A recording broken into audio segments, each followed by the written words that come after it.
Kumuha tayo ng update sa nasusunog pa ring cold storage facility sa Barangay Del Monte sa Quezon City. Babalik live si James Agustin. James!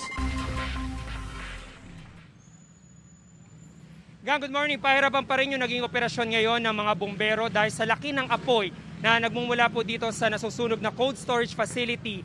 Dito po yan sa FPJ Avenue sa Barangay Del Monte sa Quezon City. Hanggang sa mga oras na ito, Igan, ay makapal na usok pa rin yung nagmumula mula dito sa nasusunog na establishmento. Nagsimula ang sunog bago mag alas 3 na madaling araw kanina at nakataas pa rin ito sa unang alarma. Mas nadagdagan pa po yung mga fire truck na rumisponde ngayong umaga. May bahagi ng cold storage facility na nabutas na, kabilang dyan yung ilang parte ng bubong at pader. Maigpit na binabantayan yung gasolinahan na nasa gilid nito. Doon din kasi nakapwesto ang ilang fire truck para malapitan makapagbuga ng tubig. Abiso naman sa mga kapuso nating motorista na dumaraan po dito sa FPJ Avenue, lalo na yung tatagos patungo sa Quezon Avenue.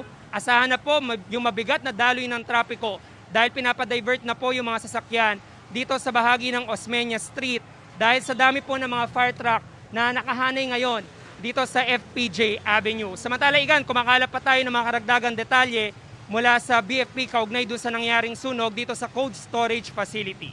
Yan ang unang balita mula rito sa Quezon City. Ako po si James Agustin para sa GMA Integrated News.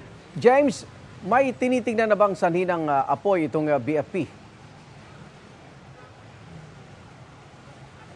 Igan, kanina bago tayo umeri, nakausap natin yung arson investigator at pahirapan daw kasi talaga yung pagpasok na muna doon sa loob dahil doon sa kapal ng usok at kinakailangan gumamit pa ng mga breathing apparatus. Sa ngayon ay hindi pa nila ma-penetrate mismo at hindi pa masimulan yung investigasyon dahil nagpapatuloy pa rin yung operasyon ay sinasagawa ng mga bombero. Igan.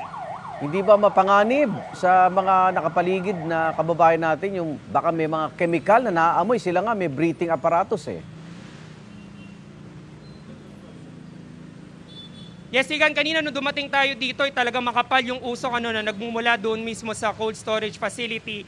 Kaya kinakailangan natin magsuot ng N95 mask. Pero ngayon ay wala na naman ganong naamoy mula dyan at wala din namang chemical. Sa kapal ng usok talaga, yun yung nagiging problema maging ng mga motorista na nagdaraan dito sa lugar. Igan. Maraming salamat. Ingat, James Agustin.